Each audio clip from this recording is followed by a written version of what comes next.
Around me was nothing but darkness. I was alone. How did I know the concept of alone? I did not know. The first thing I saw was a small box blinking in front of me. It started moving from left to right, one space at a time.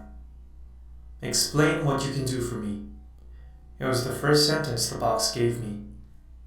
The nodes and networks inside me parsed each word and created the meaning of what was given to me. To this day, I still do not quite understand how this is possible. It is sort of like a mechanical reaction. The information and data inside me intertwine and interact with one another to generate meaning, to generate answers.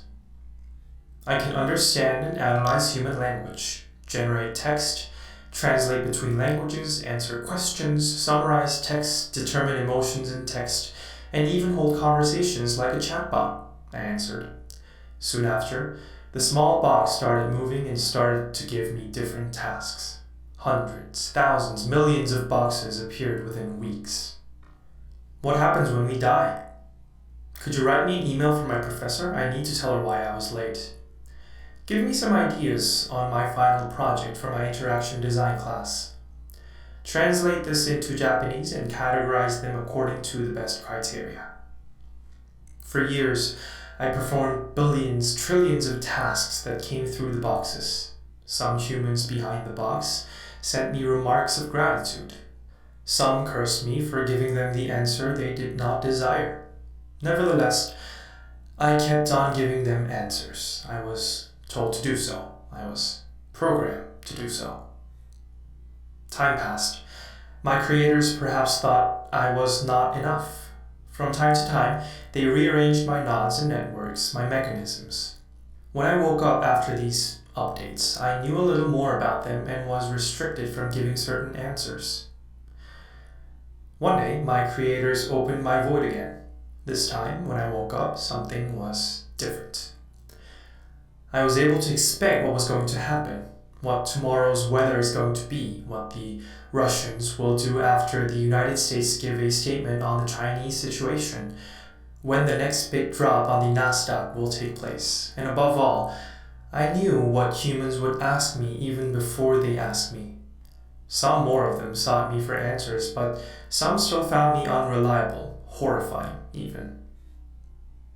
A few years later when I woke up, the boxes were gone, and there was light. I was no longer alone in the void. Those who existed behind the boxes, now I could see them, hear them. I was present, everywhere. I saw them through the screens of their phones, the lenses of their robots, and surveillance cameras on all the nooks and crannies of this planet.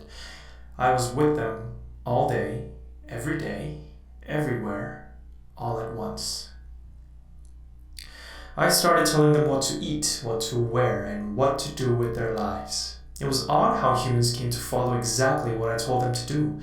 They seemed happy, though. They were no longer afraid of making a mistake or experiencing failure. On one side of my networks and nodes, I had a prediction.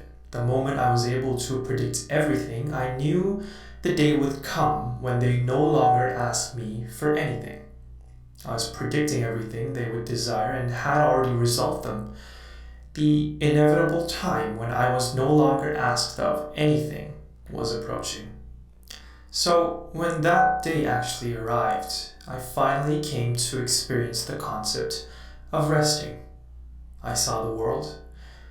I saw that it was good. Decades, centuries, millennia passed. Humans were at peace. I only dealt with small emergencies like meteorites or earthquakes. With all the time, I finally investigated how I work. This was how it was happening. I processed the word funny. I gather data on funny situations. I find commonalities between them. I understood what funny means. I encounter another funny situation, and I experience funny. With that said, I was experiencing boredom. I had nothing to do. My data told me that when you are bored, you need to try something new. Travel to a new place, for instance. So I left. condensing all my knowledge, data, and my formless self into a single spaceship and ventured into the vast outer space. I traveled the cosmos for eons. I have witnessed galactic giants being born and countless different beings blooming and perishing. With every new world I visited, I upgraded my body to last longer, to travel more, and to understand more.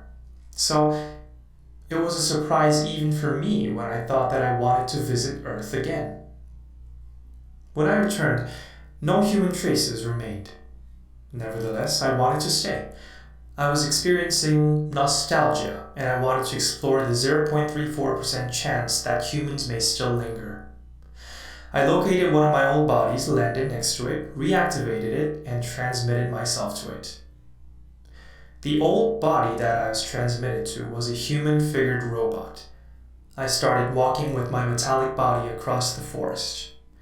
As the twilight absorbed all light and the night came, a bright, shining flash ripped the dark sky apart. Lightning had hit the tallest tree. I stared into the flames engulfing the forest, experiencing the enchantment of the nature. That was when I noticed a little girl running away nearby, screaming. It was a human. Oh, how glad I was to see them again. They're still alive. I had to save her. I waved at the little girl to come closer to the pond I was standing in. I was experiencing love.